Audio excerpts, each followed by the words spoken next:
Welcome back दोस्तों, स्वागत है अपने सत्य केतु डिफेंस एकेडमी के लाइव सेशन में। हमेशा की तरह आज भी हम लोग जो है कुछ इंपोर्टेंट क्वेश्चन जो है वो लेकर आए हैं, बराबर ना। तो आपको जो है स्क्रीन बोर्ड पे ये जो क्वेश्चन दिख रहा है उसका आंसर आपको लोगों जो है वो बताना है।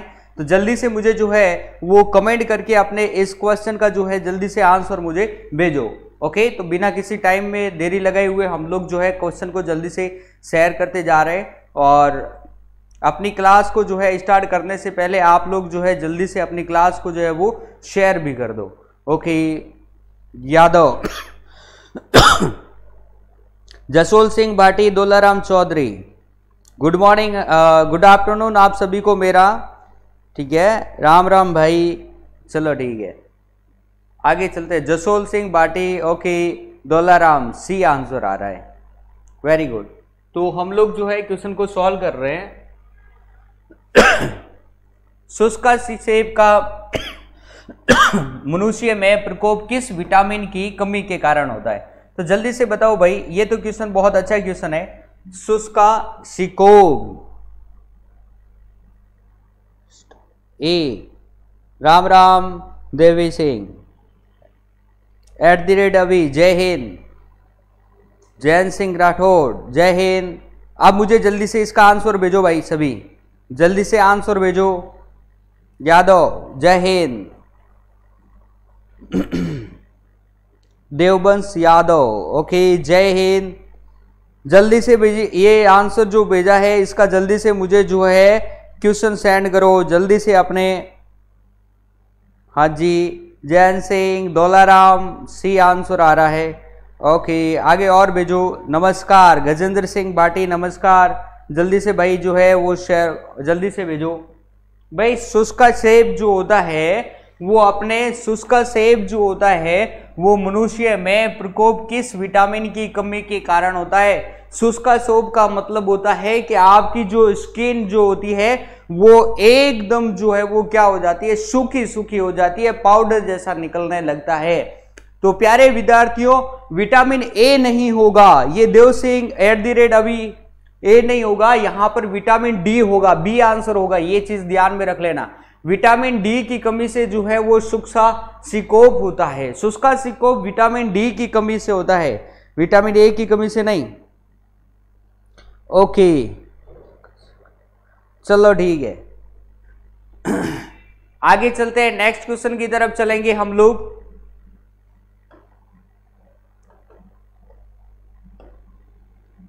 का प्रयोग चिकित्सक रोगियों की जांच में करते हैं? किसका प्रयोग हम लोग जो है चिकित्सक रोगियों की जांच में करते हैं?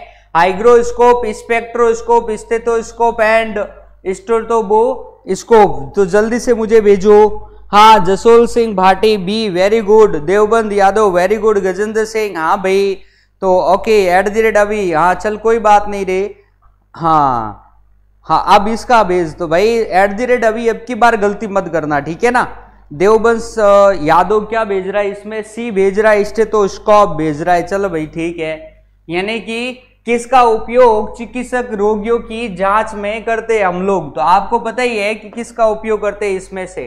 ओके, एक डॉक्टर के द्वारा जो है वो किसका उपयोग किया जाता है?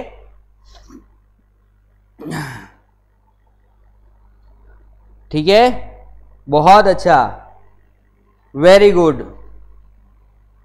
हाँ, स्टेथोस्कोप, स्टेथोस्कोप का उपयोग हम लोग जो है वो अपने साइंस विज्ञान, चिकित्सा विज्ञान में करते हैं। इसका निर्माण सन 1861 में फ्रांस में किया गया था, ये भी चीज ध्यान में रखना। ओके, फ्रांस में। तो स्टेथोस्कोप का उपयोग हम लोग जो है चिकित्सा रोगियों की जांच में करते हैं। इस स्टेथोस्कोप के द्वारा हम लोग जो है हृदय की ध्वनि को सुनते हैं, यानी कि धड़कन को सुनते हैं, धड़कन को सुनते हैं। तो अपने एग्जाम में क्वेश्चन ये भी आता है कि हृदय की धड़कन को किसके द्वारा सुना जाता है? तो अपने द्वारा आंसर आता है स्टेथोस्कोप। और आपको पता है कि धड़कन को किसके द्वारा जो है वो नियंत्रण किया जाता है? धड़कन को नियंत्रण, ये नियंत्रण जो है ये किसके द्वारा किया जाता है? तो हम लोग कहते हैं कि ये किसके द्वारा होगा? पेस मेकर के द्वारा होगा।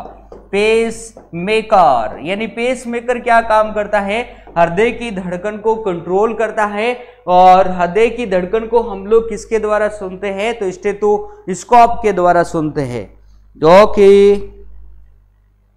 लूनाराम जानी, हाँ भाई, M K Yadav, C answer Dolaram Chaudhary, stethoscope, हाँ जी वेरी गुड, ठीक है ना। हाइग्रोस्कोप नहीं होता है। अब ये हाइग्रो जो वर्ड जो होता है वो अपनी आर्द्रता से संबंधित है, स्पेक्ट्रो अपनी तरंग से संबंधित होता है ये चीज, और स्टेथोस्कोप जो होता है वो अपने हार्ट से संबंधित होता है, यानी कि धड़कन को हम लोग जो है सुनते हैं, बराबर ना। ओके प्यारे विद्यार्थियों, आगे चलते हैं हम लोग नेक्स्ट क्वेश्चन की तरफ चलते हैं। अगला क्वेश्चन अपना इस प्रकार से, श्वसन में ऑक्सीजन की कितनी मात्रा छोड़ते हैं हम लोग।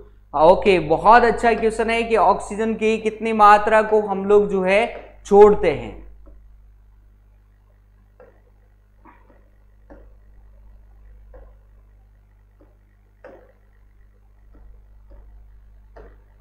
तो जल्दी से मुझे बताओ कि 16, 10 और 18। जय हिंद साहिल वर्मा, जय हिंद भाई। Dolaram 60%, B. Jasol Singh Bhati B, very good. Devi Singh Rathore, बहुत अच्छा। Jain Singh Rathore, Gajendra Singh Bhati, Ashutosh Goswami 16, very good. @ अभी 16%, 60%, बहुत अच्छा। ओके प्यारे विद्यार्थियों, तो श्वसन में ऑक्सीजन की कितनी मात्रा छोड़ते हैं। तो एक बात प्यारे विद्यार्थियों ध्यान में रखना, हम लोग जितनी ऑक्सीजन लेते हैं उसमें से, जैसे मान लो हम लोग जितने भी ऑक्सीजन लेते हैं उसका मैक्सिमम पार्ट हम लोग क्या कर देते हैं, अवशोषण कर देते हैं, और कुछ पार्ट हम लोग जो है वो क्या कर देते हैं, वापस बाहर निकाल देते हैं। अब क्वेश्चन ये है कि वापस बाहर जो है वो कितना निकालते हैं, तो 16% निकालते हैं, ये चीज ध्यान में रखनी है। और एक चीज प्यारे विद्यार्थियों ध्यान में रखना कि नाइट्रोजन हम लोग जो है 18% लेते हैं और वापस हम लोग जो है 18% ही छोड़ते हैं या निकालते हैं, ये भी चीज ध्यान में रखना।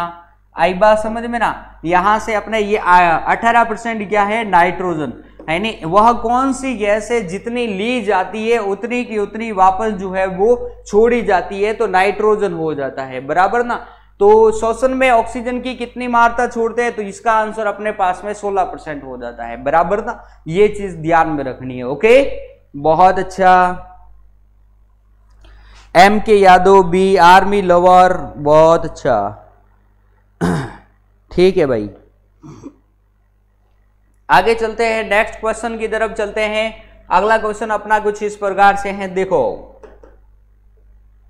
3rd, 4th, आवेश होता है इलेक्ट्रॉन के परिवर्तन के कारण, प्रोटॉन के परिवर्तन के कारण, न्यूट्रॉन के परिवर्तन के कारण एंड अणुओं के परिवर्तन के कारण आवेश क्या होता है। तो ये तो बहुत सिंपल क्वेश्चन है, तो प्यारे विद्यार्थियों जल्दी से मुझे बताओ।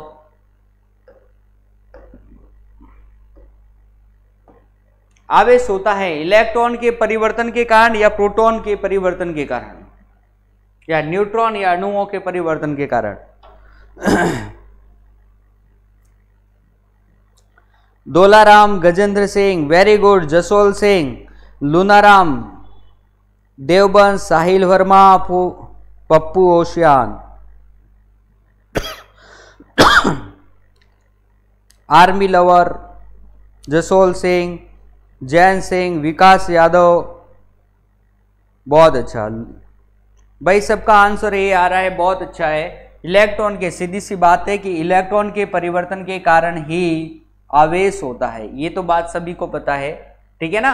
तो इलेक्ट्रॉन, विद्युत धारा किसके कारण चलती है, तो इलेक्ट्रॉन के कारण, ये चीज भी ध्यान में रखना है।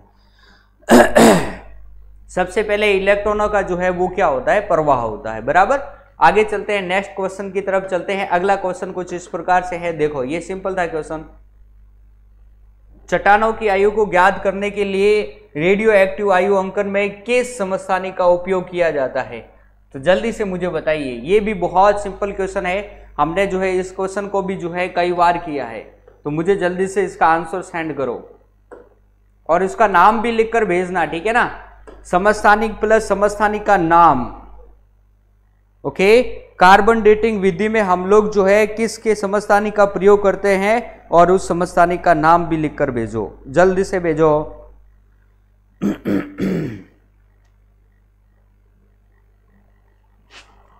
पांचवें में, अरे हाँ जी, तो जल्दी से मुझे, हाँ वेरी गुड, बहुत अच्छा। Hathi Singh Solanki very good. ए आशुतोष गोस्वामी सबसे पहले यादव का या है आंसर। डोलाराम चौधरी बहुत अच्छा। @ अभी, साहिल वर्मा, जैन सिंह, पप्पू ओशन, गजेंद्र सिंह, MK यादव, @ अभी, देवी सिंह, हाथी सिंह वेरी गुड। आप सभी का आंसर जो है बिल्कुल सही आ रहा है, लेकिन मेरा क्वेश्चन ये है कि अब देखो यूरेनियम का उपयोग तो हम लोग चट्टानों की आयु के लिए फाइंड आउट करते हैं, लेकिन उस यूरेनियम का नाम भी जो है मुझे लिखकर भेजो। एक ने जो है भेजा वो भी गलत भेजा है। गजेंद्र सिंह भाटी 225 नहीं होता है राजा, वेरी गुड। ये देववंश यादव है, इन्होंने सही आंसर दिया है 235, बहुत अच्छा। यानी कि हम लोग जो है अपने चट्टानों की आयु को जो है यूरेनियम मेथड के द्वारा फाइंड आउट करते हैं, और यूरेनियम मेथड में इसके जो समस्थानिक का, यूरेनियम के जिस समस्थानिक का प्रयोग किया जाता है उस समस्थानिक का नाम है 922 यूरेनियम 235। इस समस्थानिक का उपयोग हम लोग करते हैं चट्टानों की आयु को फाइंड आउट करने में, बराबर ना। तो ये चीज जो है आप लोग ध्यान में रखना है।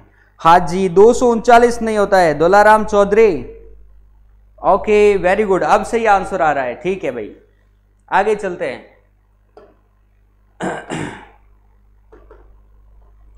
अगला क्वेश्चन देखो, अगला क्वेश्चन जो है कुछ इस प्रकार से है, हाइड्रोजन के रेडियो सक्रिय समस्थानिक को कहते हैं। बहुत अच्छा क्वेश्चन है, और मैंने आपको ये पर्टिकुलर जो है कई बार आपको बता रखा है मैंने, स्पेशली ये जब मैं करवाता हूं तो नोट लिखवा करके आपकी कॉपी में जो है वो मैं लिखवाता हूं, बराबर ना। जब भी मैं आपको ये क्वेश्चन करवाता हूं उसमें नोट लिख करके ये क्वेश्चन करवाता हूं। तो जल्दी से मुझे इसका आंसर भेजो। आशुतोष गोस्वामी क्या भेज रहा है? 143। हाइड्रोजन के रेडियो सक्रिय समस्थानिक का नाम, हाइड्रोजन का वह कौन सा समस्थानिक है जो कि रेडियो सक्रियता प्रदर्शित करता है? साहिल वर्मा ए, जी नहीं, ए तो नहीं होगा, वेरी गुड। ये डी आंसर आ रहे हैं, ये बिल्कुल सही तरफ जा रहे हैं। साहिल वर्मा ओके। पप्पू @ अभी, देवी सिंह, हाथी सिंह ओके भाई, जैन सिंह राठौड़, आशुतोष गोस्वामी। ड्यूटेरियम नहीं होगा रे, ड्यूटेरियम क्यों भेज रहे हो? ड्यूटेरियम मैंने आपको कब लिखवाया था रे? मैंने ट्राइटेरियम लिखवाया था, पता है ना। तो ट्राइटेरियम का उपयोग हम लोग जो है वो क्या करते हैं, हाइड्रोजन का एक रेडियो सक्रिय समस्थानिक अपना ये है ट्राइटेरियम। पता तो है ना हाइड्रोजन के कितने समस्थानिक होते हैं? हाइड्रोजन के 3 समस्थानिक होते हैं, कल भी मैंने आपको बताया था, प्रोटेरियम, ड्यूटेरियम और ट्राइटेरियम। इसमें से ये अपना जो ट्राइटेरियम है इसमें रेडियो सक्रियता का गुण पाया जाता है, रेडियो सक्रियता, ये चीज ध्यान में रखनी, ठीक है। Okay, MK Yadav very good, @ अभी, बहुत अच्छा। गोदारा वेरी गुड, ठीक है, आगे चलते हैं, नेक्स्ट क्वेश्चन की तरफ चलते हैं। अगला जो अपना क्वेश्चन है कुछ इस प्रकार से है, देखो, आवेश का मात्रक है। आवेश का क्या मात्रक है? बस ये सिंपल क्वेश्चन है बिल्कुल। आवेश का मात्रक क्या है? कूलाम, फेराडे, न्यूटन और एम्पियर। तो इसमें तो कुछ सोचने लायक भी नहीं है, तो जल्दी से भेजो क्या होगा। कूलाम होगा, फेराडे होगा, न्यूटन होगा कि एम्पियर होगा? PDT, हाँ जी आशुतोष गोस्वामी, बहुत सही बात है। प्रोटेरियम, ड्यूटेरियम और ट्राइटेरियम। देव सिंह,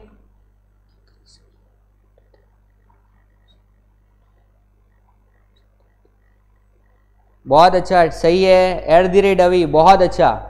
ये साहिल वर्मा ने दिया है सबसे पहले आंसर, बहुत अच्छा, सही है। पप्पू सिंह ओशियान, डोलाराम, सोहन सिंह, @ अभी, गजेंद्र सिंह, नरपत सिंह, बहुत अच्छा। Devi Singh very good, army lover very good, Sohan Singh Chauhan, Hathi Singh Solanki very good, बहुत अच्छा। तो प्यारे विद्यार्थियों, यहां से जो अपना ये तो बहुत सिंपल क्वेश्चन है कि आवेश का मात्रक क्या होता है, तो कूलाम होता है, बराबर ना। एम्पियर जो है वो किसका मात्रक होता है? तो विद्युत धारा का मात्रक होता है, ये भी सबको पता है, विद्युत धारा। राइट है। न्यूटन जो है वो किसका मात्रक होता है, तो बल का मात्रक होता है। बल, ये चीज ध्यान में रखनी है। ओके, तो बल का मात्रक क्या होता है, वो अपने न्यूटन होता है। एम्पियर जो है विद्युत धारा का मात्रक होता है। और इसमें ये चीज भी ध्यान में रखना है, 1 मिली एम्पियर बराबर क्या होता है, तो 1 मिली एम्पियर बराबर होता है 10⁻³ एम्पियर। एंड 1 माइक्रो एम्पियर बराबर क्या होता है, तो 1 माइक्रो एम्पियर बराबर जो होता है 10⁻6 एम्पियर होता है, बराबर ना। ये चीज भी ध्यान में रखनी है। ओके विद्यार्थियों, ओके आगे चलते हैं, नेक्स्ट क्वेश्चन की तरफ चलते हैं। अगला जो अपना क्वेश्चन है कुछ इस प्रकार से है, देखो, पानी में डाला हुआ सिक्का ऊपर उठा हुआ प्रतीत होता है, क्यों होता है, तो जल्दी से मुझे बताओ।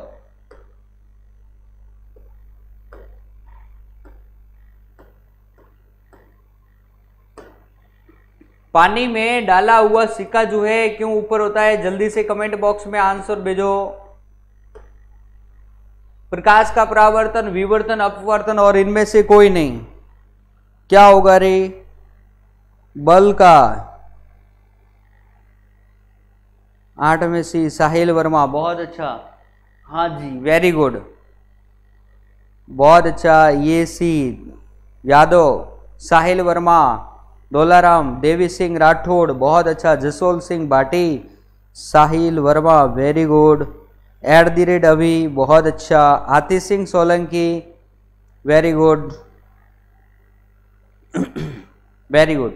सी आंसर आ रहा है, सभी का सही आंसर आ रहा है, प्रकाश के अपवर्तन के कारण। तो प्रकाश के अपवर्तन के कारण जो है सिक्का जो है हम लोगों को ऊपर उठा हुआ दिखाई देता है। तो ये अपवर्तन क्या होता है देख लो एक बार। आपको पता है मैंने ये करवाया था आपको, ये अपना क्या है, वाटर है। और पानी वाला जो माध्यम है ये अपना माध्यम कौन सा है, सघन माध्यम। और ये अपना कौन सा होता है, विरल माध्यम है, वायु वाला, ठीक है, वायु वाला। ओके, अब देखो, जब प्रकाश की किरण जो है वो अपने विरल माध्यम से सघन माध्यम में आती है, तो प्रकाश की किरण जो है वो माध्यम की सतह पर क्या हो जाती है, मुड़ जाती है। तो प्रकाश की किरण का अपने एक माध्यम से दूसरे माध्यम में प्रवेश करने पर माध्यम की सतह पर मुड़ने की घटना को हम लोग क्या बोलते हैं, अपवर्तन कहते हैं। और इसी अपवर्तन के कारण जो है पेंदे में रखा हुआ सिक्का, मछली, ये सारा पेंदा खुद, ये सब जो है ऊपर उठा हुआ प्रतीत होता है, बराबर। चलो ठीक है, बहुत अच्छा।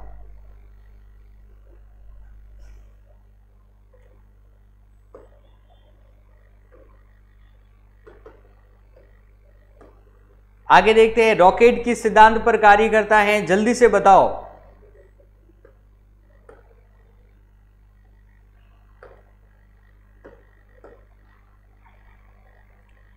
जल्दी से बताओ, रॉकेट जो है किस सिद्धांत पर कार्य करेगा। ये भी बिल्कुल सिंपल क्वेश्चन है, ठीक है। हाँ जल्दी से बताओ क्या होगा।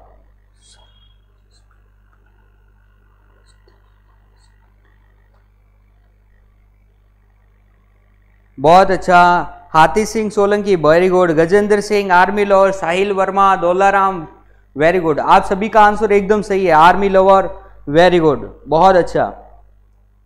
हाजी जसोल सिंह भाटी, न्यूटन का 3rd लॉ वेरी गुड, बहुत अच्छा।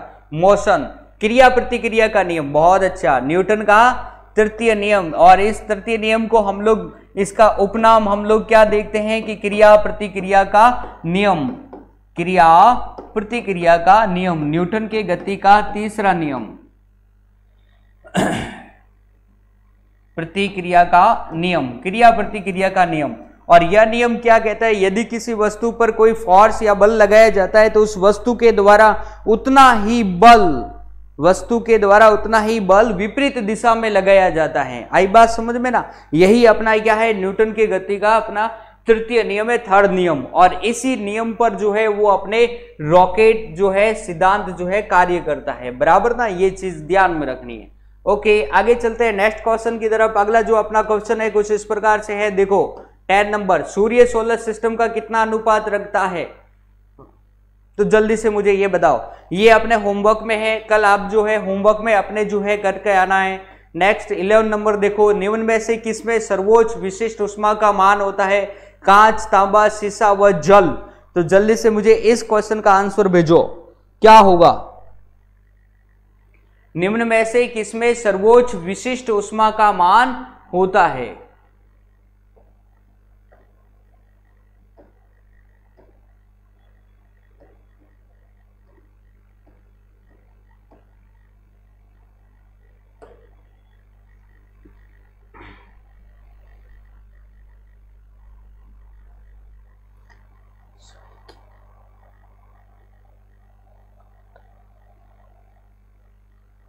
भाई 11वें का आंसर दो। दौलाराम चौधरी अब 11 का समय का नियम का बताओ। अरे संवेग का नियम उसमें नहीं लागू होता है, वो संवेग संरक्षण का नियम होता है। वे ऑनली पर इसमें संवेग दे रखा था, संवेग संरक्षण नहीं दे रखा था। भाई पूरे क्वेश्चन तो पढ़ लो पहले। हाँ जी, वेरी गुड। और बी आंसर आ रहा है, किसी का डी आंसर आ रहा है, D.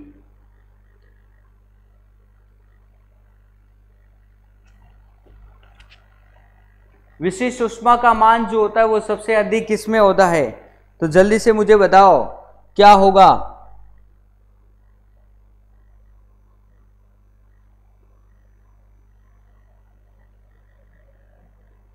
Ganesh Singh, Narpat Godara, very good, बहुत अच्छा।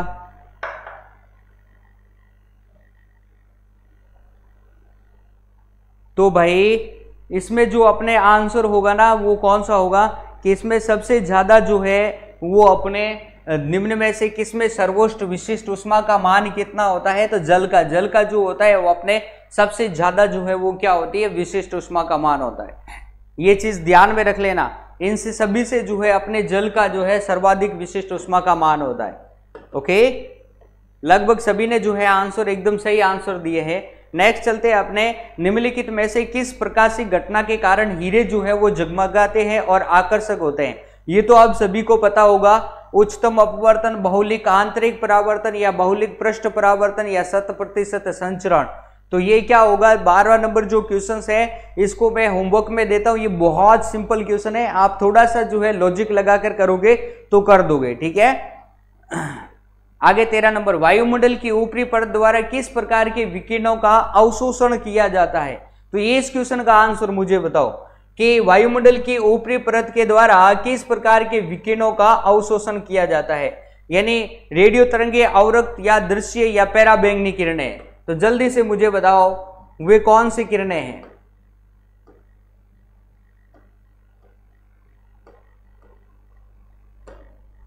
वायुमंडल की ऊपरी परत के द्वारा किस प्रकार के विकिरणों का अवशोषण किया जाता है? ये भी बहुत सिंपल क्वेश्चन है, वेरी गुड।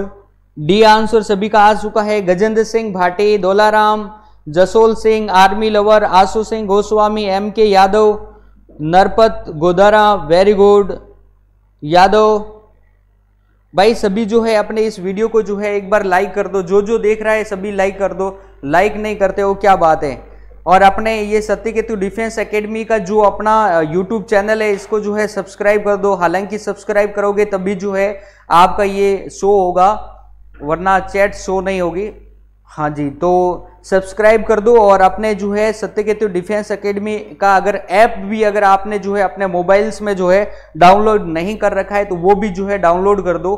इससे आपको बेनिफिट ही मिलेगा, क्योंकि एवरीडे जो है हमारी तरफ से कुछ इंपॉर्टेंट क्वेश्चंस एंड और भी हमें हमारे द्वारा जो है वो भेजी जाती है। अपने आपके एग्जाम से संबंधित कुछ जानकारियां भी जो है वो दी जाती है।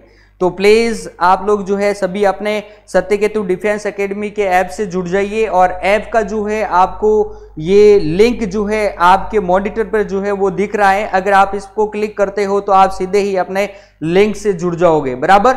ओके, तो आप सभी का जो आंसर आ रहा है इस क्वेश्चन का बहुत अच्छा आ रहा है, पैराबैंगनी किरणें होगा इसका आंसर, बराबर ना। डी आंसर सभी ने दिया है और डी आंसर जो है इसका राइट होगा। ये बिल्कुल सही है। पराबैंगनी किरणें, आपको पता है अपने जो है ऊपर की तरफ ओजोन परत पाई जाती है, और ओजोन परत जो होती है वो सामान्यतः समताप मंडल में पाई जाती है, और वो समताप मंडल में जो ओजोन परत पाई जाती है वो सूर्य से आने वाली पराबैंगनी किरणों का क्या करती है, ऑब्जर्व करती है, राइट है ना, जिसके कारण पृथ्वी पर रहने वाले जीव जंतु क्या होते हैं, सुरक्षित रहते हैं। अब ये भी कहा जाता है कि सामान्यतः अंटार्कटिका में जो है ओजोन परत में जो है वो क्या पाया गया, छेद पाया गया। अगर ओजोन परत में छेद हो जाएगा तो क्या होगी, अपने स्किन कैंसर के ज्यादातर होने के जो है वो चांसेस रहते हैं, बराबर ना। और ओजोन परत में छेद करने वाली जो गैस जो होती है वो सबसे प्रमुख गैस होती है, वो होती है CFC यानी कि फ्रियॉन यानी कि क्लोरोफ्लोरोकार्बन। ओके, चलो आगे चलते हैं, हम लोग नेक्स्ट क्वेश्चन की तरफ चलते हैं। अगला क्वेश्चन अपना कुछ इस प्रकार से है, देखो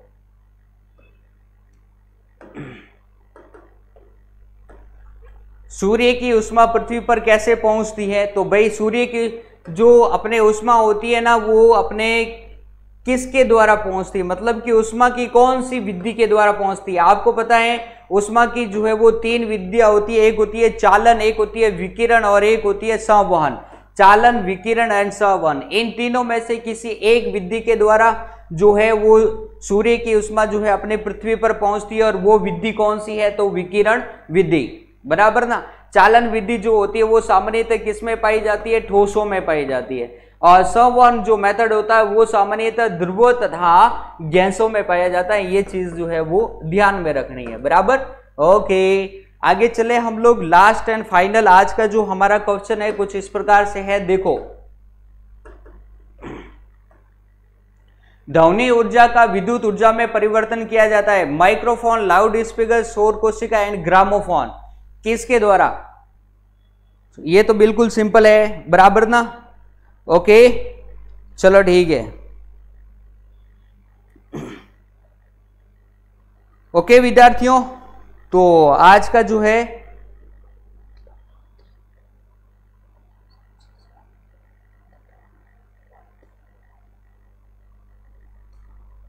radiation, very good, okay okay, A number, very good, A microphone, हाँ जी, अरे ये तो बिल्कुल सिंपल है। अभी ये तो इसका तो मैं answer Monu Singh, okay, A number आ रहा है, वेरी गुड। हाँ, माइक्रोफोन ही होगा। ध्वनि ऊर्जा का विद्युत ऊर्जा में जो है वो किसके द्वारा परिवर्तित किया जाता है, तो माइक्रोफोन। हम लोग जो बोलते हैं ना, ये जैसे ये लगा हुआ है माइक्रोफोन, मैं बोल रहा हूं ध्वनि से और वो ध्वनि से वो वापस बाहर निकाली है, ध्वनि ऊर्जा को विद्युत ऊर्जा में ये क्या कर रहा है, कन्वर्ट कर रहा है, बराबर ना, माइक्रोफोन। ओके, चलो ठीक है विद्यार्थियों, तो आज की क्लास हम लोग जो है यहीं पे फिनिश करेंगे। आपको जो है हमारी क्लास कैसे लगी, आप जो है कमेंट बॉक्स में जो है इसका आंसर जो है आपको जरूर देना है। क्लास को जो है लाइक एंड शेयर भी करना है। अपने सत्यकेतु डिफेंस एकेडमी को जो अपने ऐप है उस ऐप से जुड़ जाइए, और अपने यूट्यूब चैनल से भी जो है वो जुड़ जाइए। ओके प्यारे विद्यार्थियों, तो कल फिर मैं आपसे जो है कुछ इंपोर्टेंट क्वेश्चनों के साथ में मिलूंगा। तब तक के लिए आप सभी को मेरा जय हिंद, जय भारत, शुभ रात्रि।